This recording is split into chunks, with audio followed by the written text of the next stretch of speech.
After the break, esports isn't just a varsity sport at WVU. I'm Harley Cochran, and I'll tell you about how the new esports major is setting students up for success. The global esports market value is over $1.88 billion, with an estimated 27% increase over the next 6 years. Programs like WVU's are helping students get into that industry after they graduate. They could be esports marketers, business managers, or even broadcasters, standing in front of the camera at matches like this one. After the break, there's a student org on campus that helps motivate athletes through religion. I'm Harley Cochran, and I'll tell you about WVU FCA. In an article published in the Journal of Psychology of Sport and Exercise, research shows that religion can have positive impacts on athletes, including alleviating stress in uncertain situations in sport, building confidence, and maintaining a player's well-being. Did you know there's a team at WVU that has won 9 Olympic medals? I'm Harley Cochran, and coming up, I'll tell you about WVU Rifles' Olympic legacy.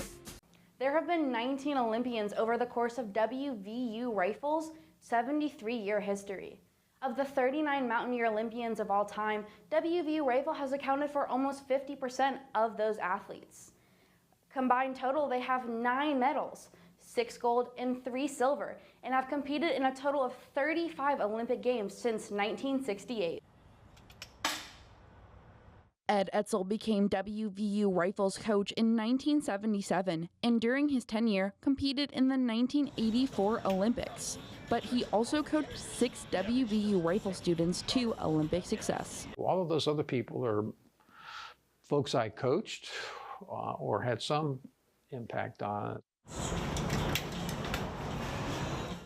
There have been 19 Olympians over the course of WVU Rifles' 73-year history.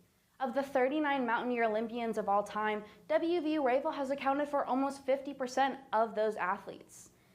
Combined total, they have 9 medals, 6 gold and 3 silver, and have competed in a total of 35 Olympic Games since 1968. Some of the world's biggest names in shooting came from WVU.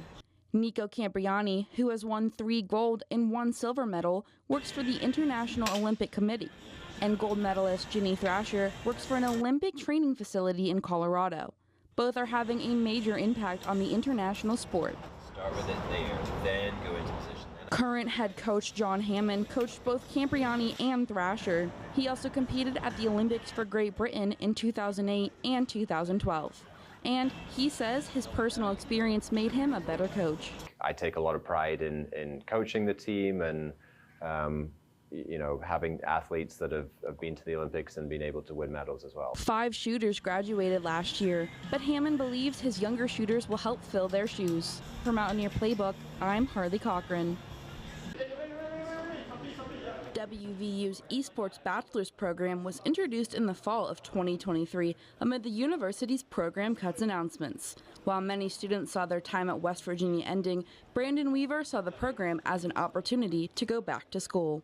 I wasn't very good academically whenever I first went, so I think something I'm passionate about later on helps me stay motivated during class and give me a career in that field when I finish college.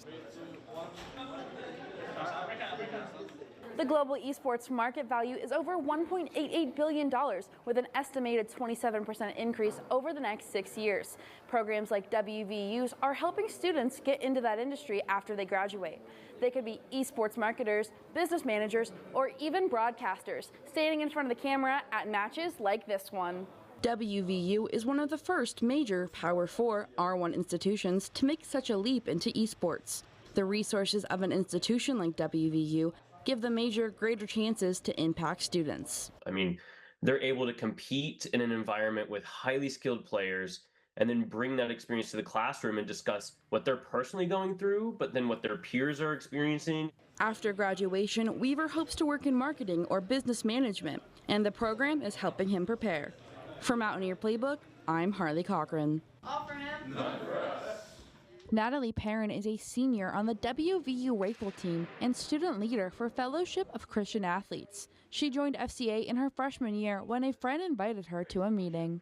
I didn't really know Christ, so I started coming just kind of to meet people, make new friends, and in turn, ended up growing my faith, starting to have faith in Jesus. Perrin says her experience at FCA ultimately translated to her performance on the range as well. It lifts a weight off of my shoulders. I can go out there and shoot an absolutely horrible match, and I know that I can come to FCA on Monday night and still be loved and accepted and wanted, and also know that Jesus is the same way with me too.